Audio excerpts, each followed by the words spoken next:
In 1863, 3 men and a youth set off from farmland near Bulga in the Hunter Valley on a journey to Queensland to buy cattle.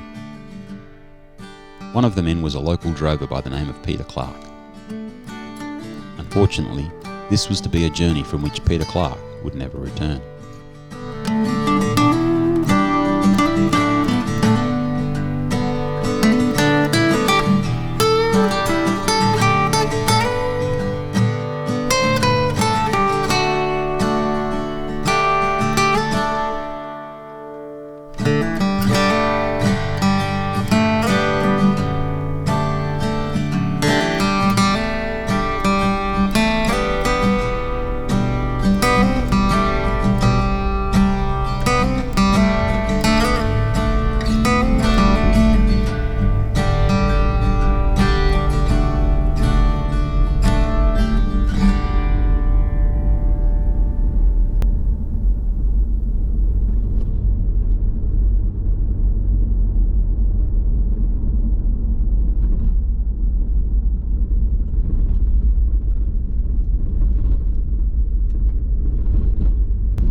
Today, this lonely back road in the Upper Hunter near Blandford is a stock route and four-wheel drive track, but 150 years ago, it was the northernmost part of the Old North Road into the Hunter. At the time, it was the main route between Queensland and the south. It was here that Peter Clark would meet his tragic end.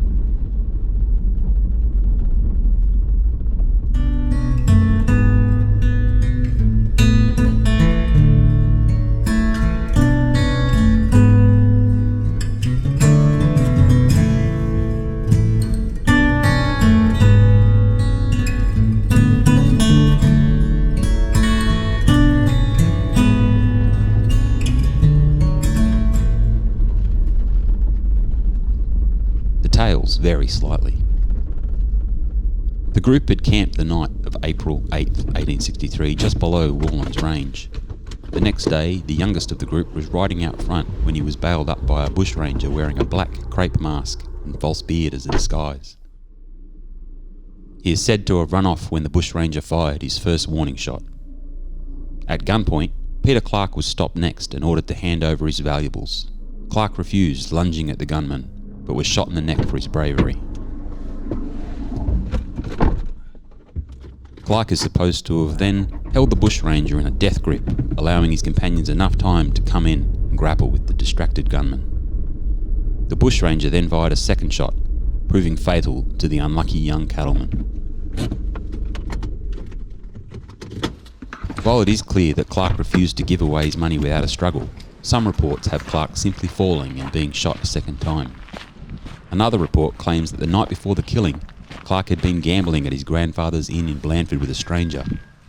Clark had had a lucky night and cleaned the stranger out. Some said the stranger decided to take revenge and recover his money as soon as possible. Another later tale told within the Clark family was that young Peter was warned that bushrangers might be waiting in ambush on the road, to which he had defiantly replied, "Whoever takes my money takes my life."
Soon after Clark was shot and killed, this now isolated memorial was erected by public subscription.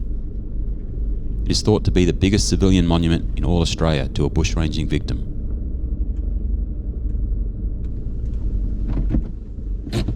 In the years that followed, the road was bypassed, with the highway now following the railway further east. And so the large, weather-worn obelisk has stood here in the middle of nowhere amid now deserted Hunter Hills for over 100 years.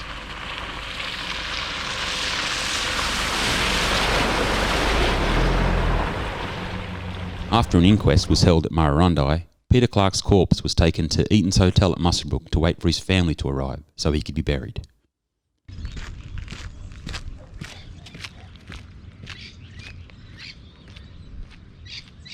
Today, beside Clark's elaborate obelisk on Blandford's rolling hills, there's a second monument to his short life. Peter Clark's gravesite at Muswellbrook is very ornate and recalls when a bushranger's bullet ended his life on April 9, 1863. He was aged only 25 years and 11 months.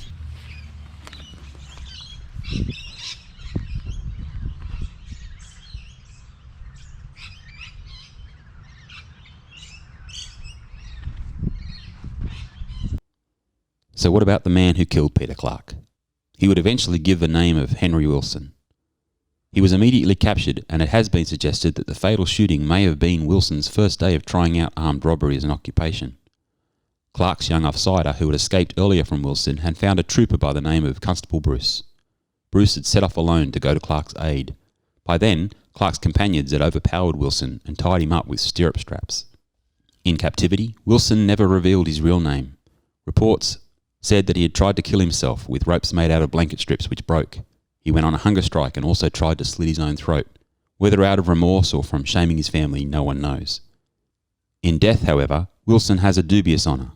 He was among the first to be hanged in April 1863 on a new private gallows built here inside Old Maitland Jail. Unlike Clark, Wilson has no monument. He was hanged on what is now a big grassy central area, and it's very likely that he's anonymously buried there. Clark's death scene monument can be reached today by driving to Blandford, to the junction of White Street and the Old North Road, then by following the road about 2.5 kilometres down the four-wheel drive track.